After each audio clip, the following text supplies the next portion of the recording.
good morning. Hello today. Hello, good morning. Hey, it is the Sunday Stew Pod, episode 168, if I'm not mistaken. Does Well, that, does that sound right to that you? sounds correct. It sounds I correct. mean, let's You want me to let's verify do that some with correct Chief? research. Yeah. Verify it with Chief Chappaquiddick? Yeah, it is. It is episode 168. Thank you for joining us. I am Lou Marconi at omarconi251 on Instagram, at omarconi1973 on X. My friend, co-host, and hetero partner at Corey Castle everywhere. Click on the link, description of the show, our sponsor, allthatbutter.com. Click on the link. I'm hearing myself, or am I hearing something? No, I was trying. I'm sorry. I was trying to go live on TikTok and it started. Okay. That's cool. Just keep doing what you're doing. So I was just making sure I wasn't hearing myself. Go click on the link of the show, allthatbutter.com. Enter in your order for beard butter, hair butter, skin butter, and enter in the promo code STEW, STEW 15 for 15% off your order. Allthatbutter.com. Thank you for sponsoring us, and thank you for joining us. Please click like, share, and subscribe to the Stew Spark Media Network. Yes. Have you been watching season 3 of Unreal on Season Netflix? 3 of Unreal. No, there was actually a Netflix doc that I was talking to my wife about called A Toxic Love Story that I heard about. It's based on a true story. But what's Unreal? Is that the WWE thing? Yes, the WWE docu Most people aren't series. believing it. Most people aren't believing it from what I saw from like James, the guy that does. Yeah, Most people don't believe anything. So yeah. I, Well, I mean, yeah. it's That's it's it's a structured docu series. It's like just like reality TV shows. It's like yeah, there's aspects of what's kayfabe and what's gray fabe and what's yeah. Because right. what the Toxic Love Story is about. If we said the word of what this guy was, we'd get kicked off of TikTok. Okay, I'm not live on TikTok yet, so Okay, you okay. Well, no, it was he was a marshal, married this woman, and he had a fantasy of watching her be with another man. He was one of those uh, guys, and he kind of forced her into doing it once. He brought in a guy can that he we met, call him Uncle Cuck? Uncle Cuck. Episode 168, Uncle Cuck.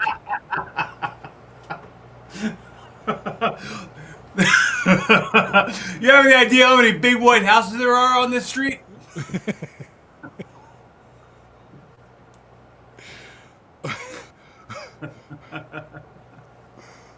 Wow, that was quick.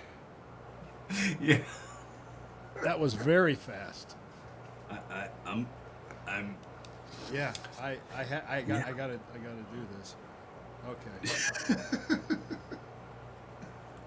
Okay, I got We it. Okay. we Okay. just can't mention the name of the episode anymore Yeah. without we can we can without catching a well, violation. okay, he forced her into doing this on the doc from the story that I heard. I didn't watch this thing yet. And she did it just to try to make him happy and figured she did it once it'd be done with. But she said it felt like she was SA'd. She didn't enjoy it at all, and it kind of ruined their marriage. And then there was other stories that happened because he remarried, and then he started like setting her up, trying to frame his ex-wife, and it was all this other BS. And she was in jail for 88 days for something she didn't do, and she ended up suing the police department and winning a settlement. It was just because there was evidence that it wasn't her, and they ignored it. They took his word for it because he was law enforcement, and he's in jail now, and so is his second wife. So anyway, that's a whole different story.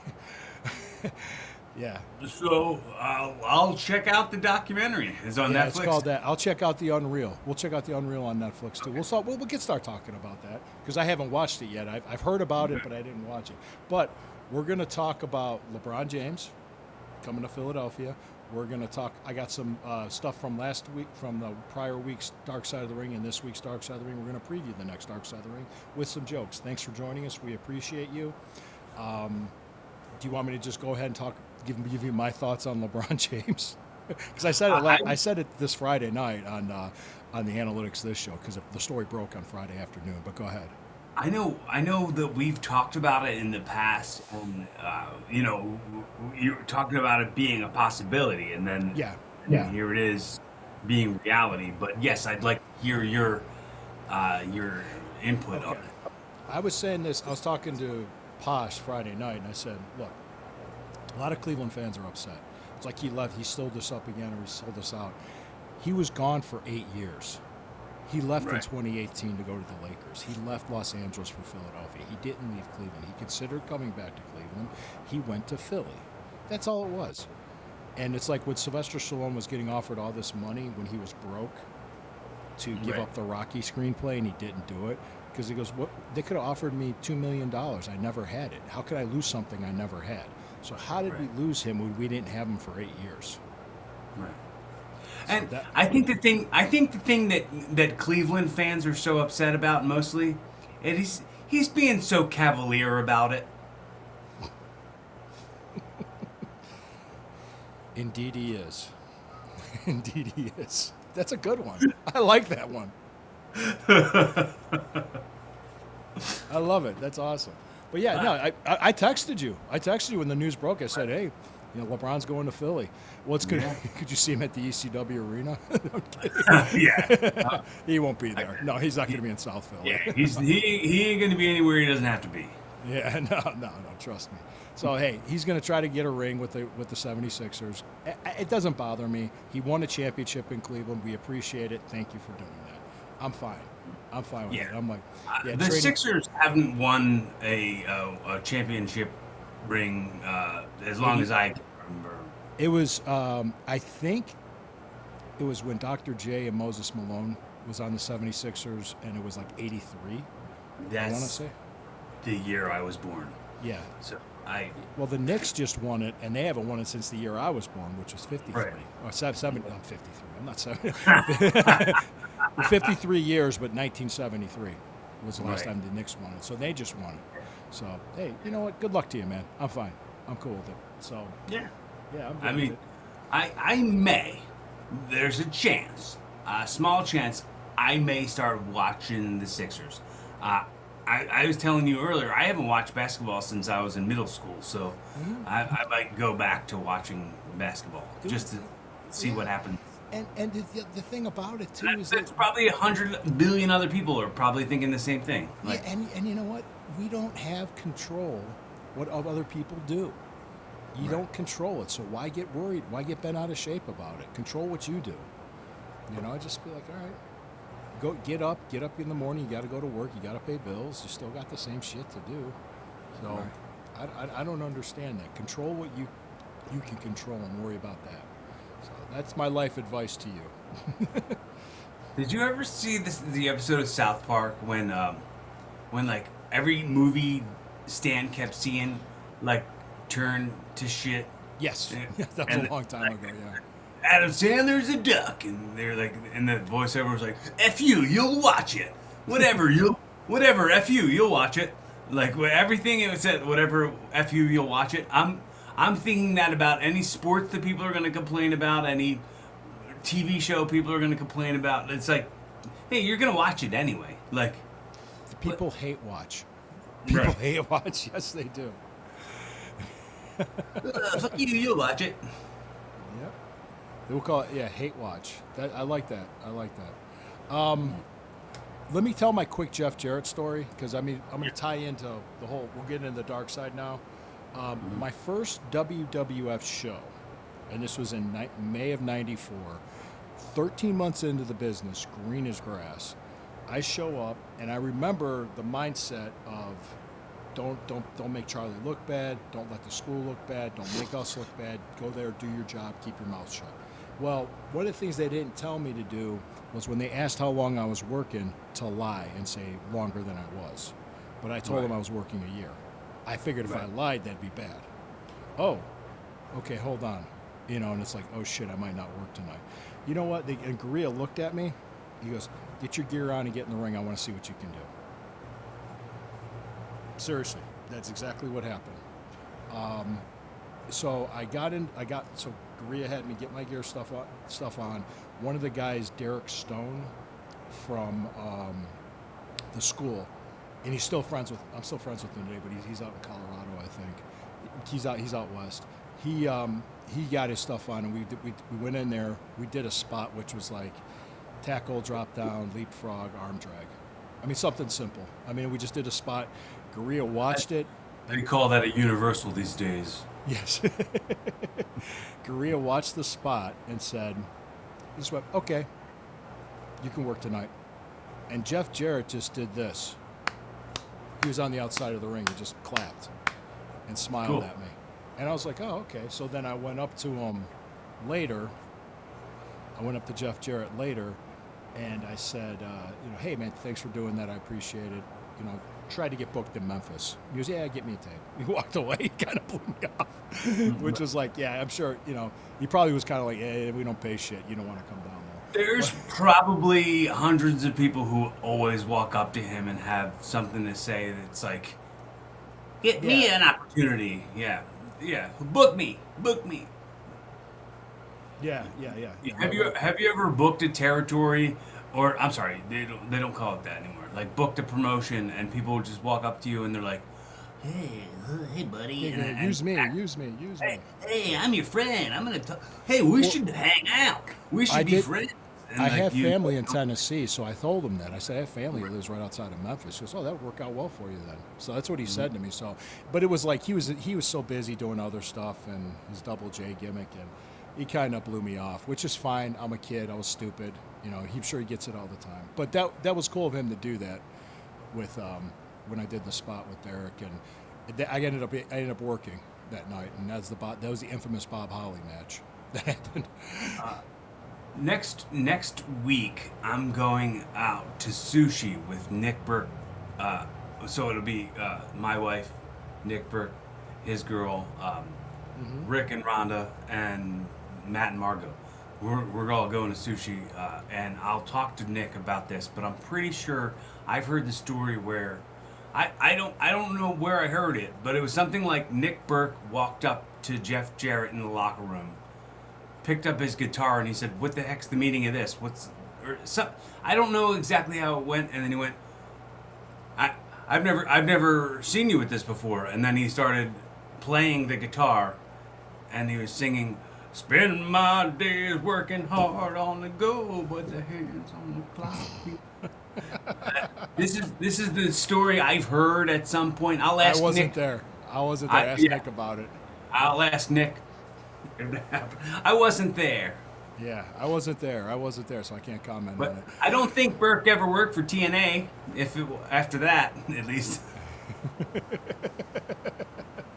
I don't think he did. I was like, yeah, that'll get you booked. Start playing over his guitar and make fun of it. Just walk up to the guy who runs the territory and you go, "Never heard of you. Here's your theme song." That'll get over real quick.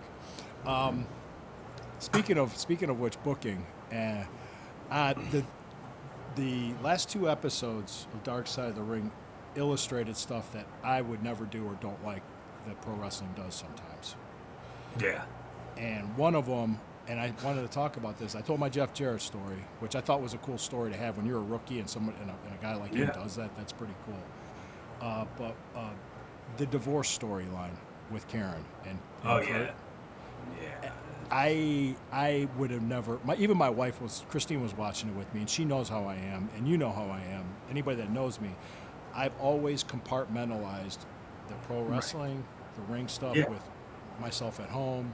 Oh yeah. Even the podcasting, everything. I've and there's a lane that's like, all right, that's too close to, like the bumpers in bowling. You put the bumpers up where the ball bounces off the bumpers. Like you don't want to do that. Yeah, I don't want the ball bouncing off the bumpers in my real life. And I saw. I think it was with Conrad, the mortgage guy. Karen and Jeff doing the interview. Yeah. And Karen even said, like, in hindsight, she regrets doing it. But at the time, it got Jeff a job. He's back in the company and he's working, so they were willing to do it. So, and Kurt did it too. And he actually even said, like, Kurt and I, they're cordial with each other because they're co-parenting kids. So. Yeah. It's They, in real life they're fine. Yeah. it's the interesting thing that they never talked about was how good Karen was as a heel. Yeah. Like she took to it like a fish to water, really. Can I say this? What's that? It's real easy for a woman to be a heel. Well, yeah, I mean, she was probably already disgruntled, yeah, and Just just you angry. can. And I'm not Yeah. saying that, and I'm not saying that in a sexist way. I'm No, saying you're right. Yeah. it's I just mean, it's natural for a lot of them. So, right. I just boy, am I going to get in trouble for saying that? I Well, said, I can I mean, say she was this? also around it. She was, you Yeah, know, she lived it. She lived it. she So, lived it. Yeah. Yes.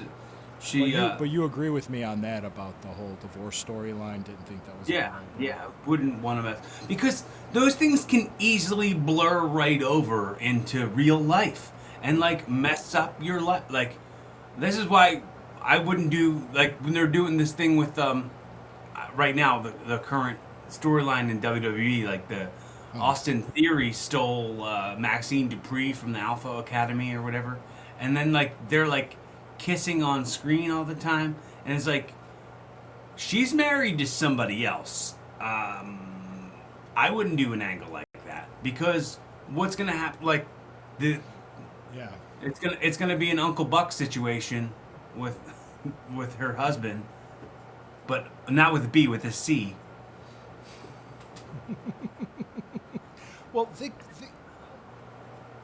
you know, if they sometimes the wrestlers can't say no or they're not in a position to say no because Because they, anyone, you're they'll lose their replaceable. job. You're You're so replaceable. replaceable. All of Very us are. replaceable. All of us Right. are.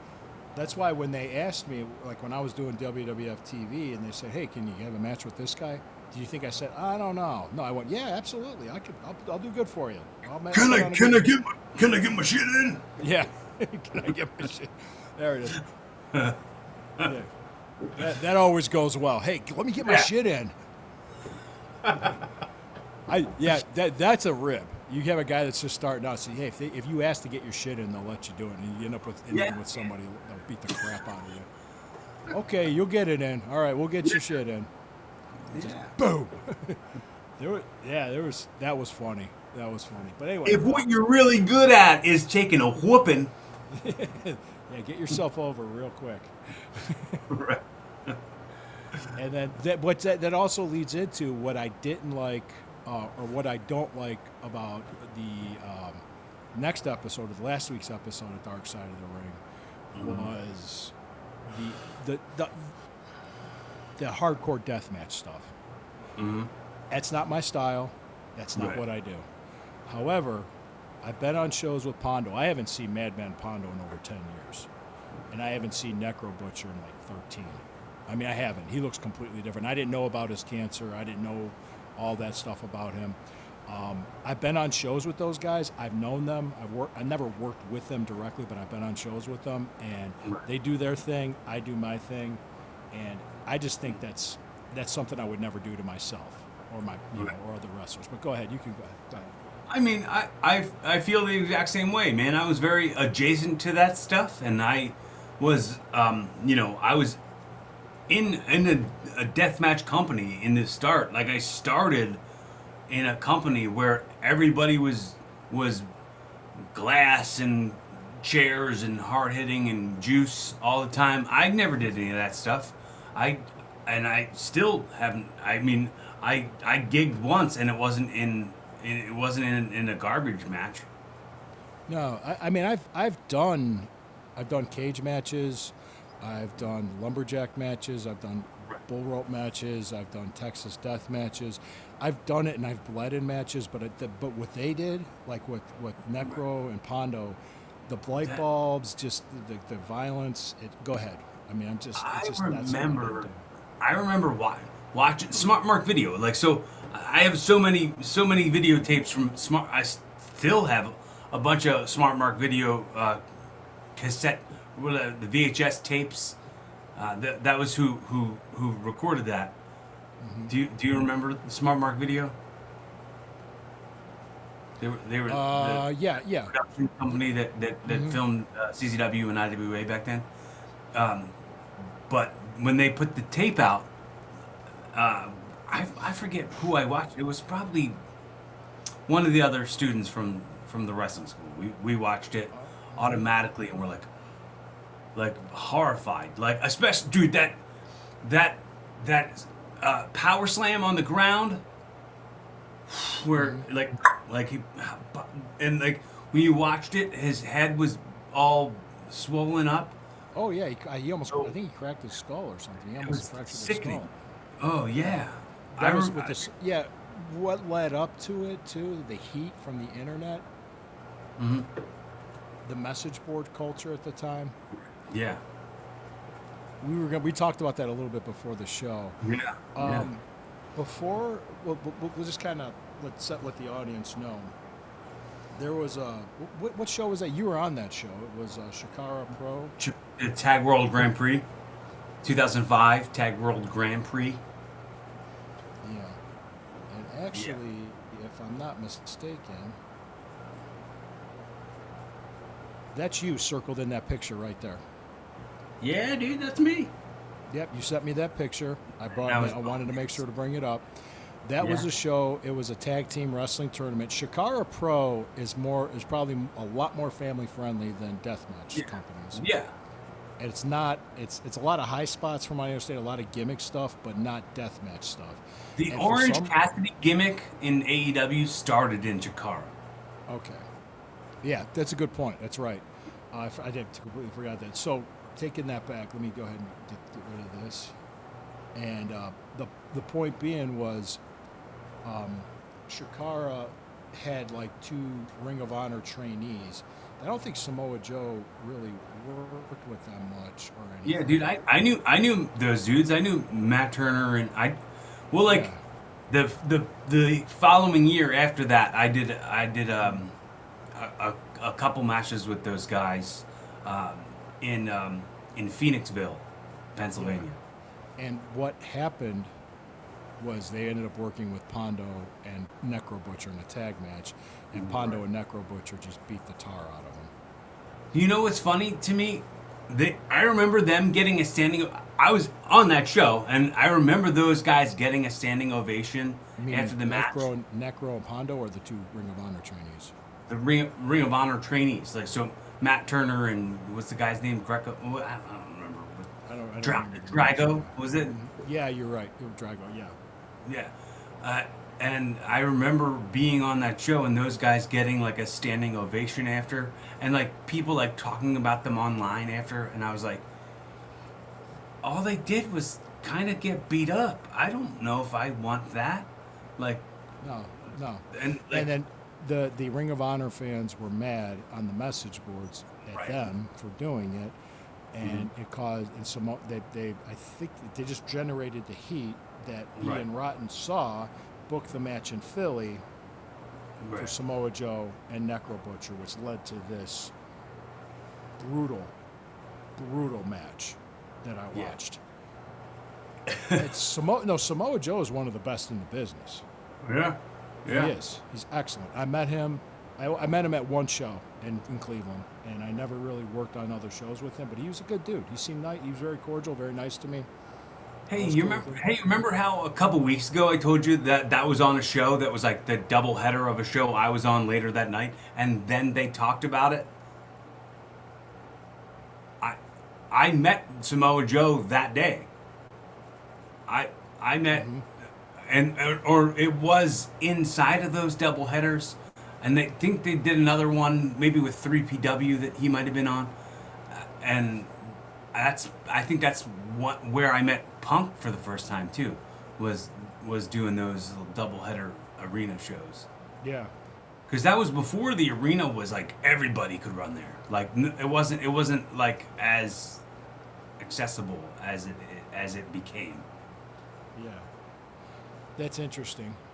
That's interesting. But yeah, so somebody could have got. Well, somebody did get seriously hurt. Necro did, but they were Mhm. all. It was a brutal physical match. They went into details about it, what they were watching, what happened. I noticed they didn't do another one after that, did they? I don't think so. It was No. at the Philadelphia Arena. Uh, it was just, and the way Samoa Joe talked about it was like, yeah, he was just kind of, it was a match, in other words, he showed up, it was another day at the office, he was at work, and he went off and did his thing. Necro Butcher continued to do his. Necro Butcher's style and what Necro Butcher doesn't fit in with mainstream wrestling fans, and that's why he always stayed where he was at. I mean, his big thing was the movie The Wrestler with Mickey Rourke. He was in that scene, and that was a big deal. But otherwise, it is what it is. Is the airplane still going overhead? It's a train. It's a train? All right, we're good. All right. You can hear it? Yeah, I heard it. So getting that out of the way, I want to kind of just say, what are your final thoughts on that one, and then we'll talk about the next one, and we'll do jokes. I liked that Samoa Joe was like, my girlfriend at the time, now wife, lived in Philly, and I was like, oh, I'll agree to this booking because I wanted to get some ass or something. I thought that was just funny how like nonchalant he was about, like he didn't care about the internet heat. He didn't care about defending Ring of Honor. He didn't care about any of that stuff. That was all, his girl lived near Philly, so he was here anyway. Yeah. So it was just another night at the office for him. Right. Yeah. And like Necro Butcher was like, yeah, that night made my career, and Samoa Joe was like, yeah, I went on to do way more things that meant way more than that. Well, yeah, because Samoa Joe fit the mainstream. I mean, if you want to get, and I'm not saying anything about, that's Necro Butcher's decision. That's what he does. That's fine. And he was a good dude. He was a good dude to me, and my man Pondo was cool with me. Just not my style. That's not what I would do. Sorry, yeah. That's just not. But that's what they do, and that's it. So. But like even like when they're like full, and I've done these types of matches. Even when somebody hits you like legit hard, it still doesn't look good. It still doesn't look like it doesn't look as good as a worked punch does because I can't sell it. And it looks like you punched me weak, but you punched the shit out of me and hurt me. Right. And that style it's not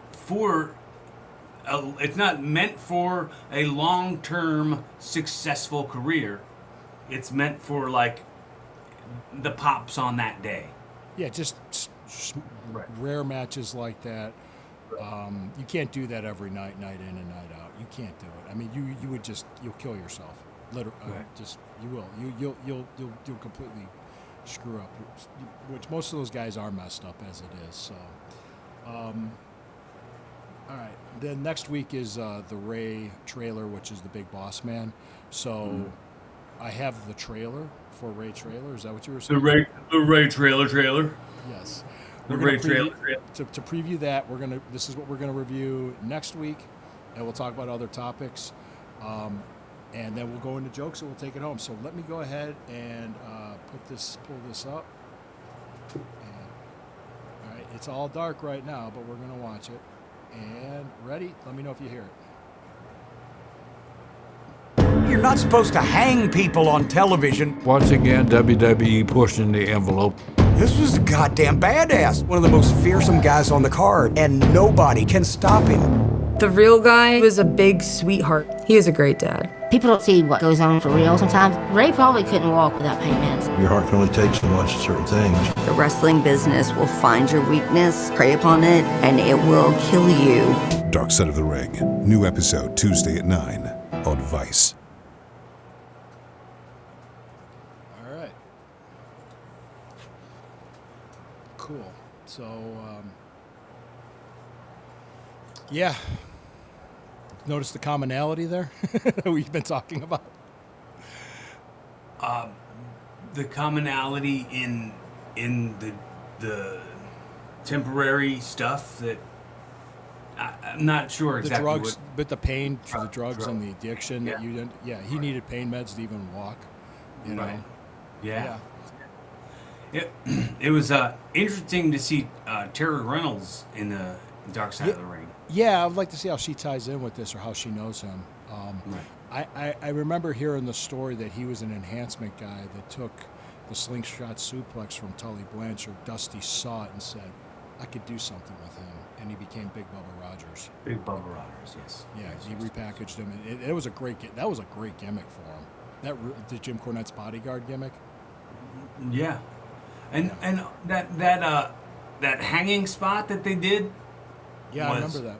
That was at WrestleMania 15 in Philly. I was there. Oh wow. So tie me back into Dark Side. I'm gonna about you. I'm gonna make it right all about me. Next episode, next season of Dark Side of the Ring, they're gonna feature me and a lot of like how adjacent I've been to relevancy in pro wrestling. You know they love Jim Cornette on that show because he's really good at what Right, he yeah. does. Oh, he's a pro wrestling historian. He knows stuff. Yeah. I mean, he's absolutely. All right, Dude, so ask my wife. I listen to Jim Cornette every day. you can ask my wife. I do too. I do all the time. Yeah. I do all the time. All right, we ready for some jokes? Yeah. All right. You want to hear mine? I would love to hear your joke. How much does a chimney cost? How much does a chimney cost? Nothing. It's on the house. Oh.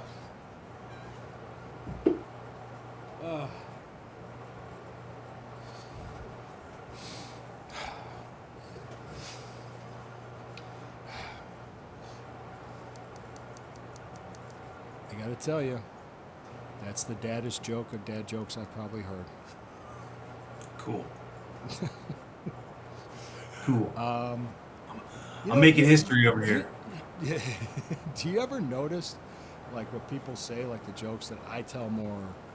Do you say my jokes are more on edge than yours sometimes? Maybe. I mean, Would you, I well, I, I could think do there's my, a line.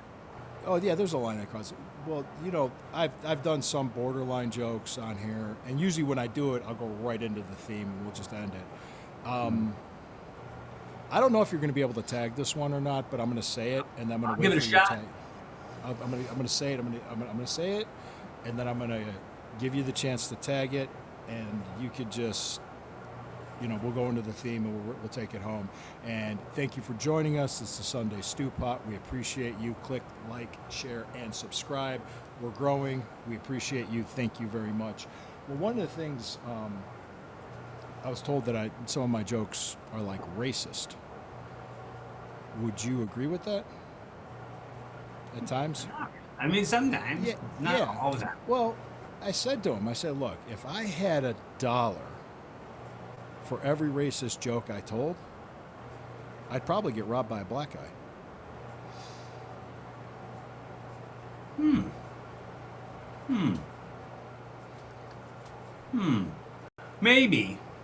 Maybe if you wrote that one down, use the other side of the pencil and erased that joke.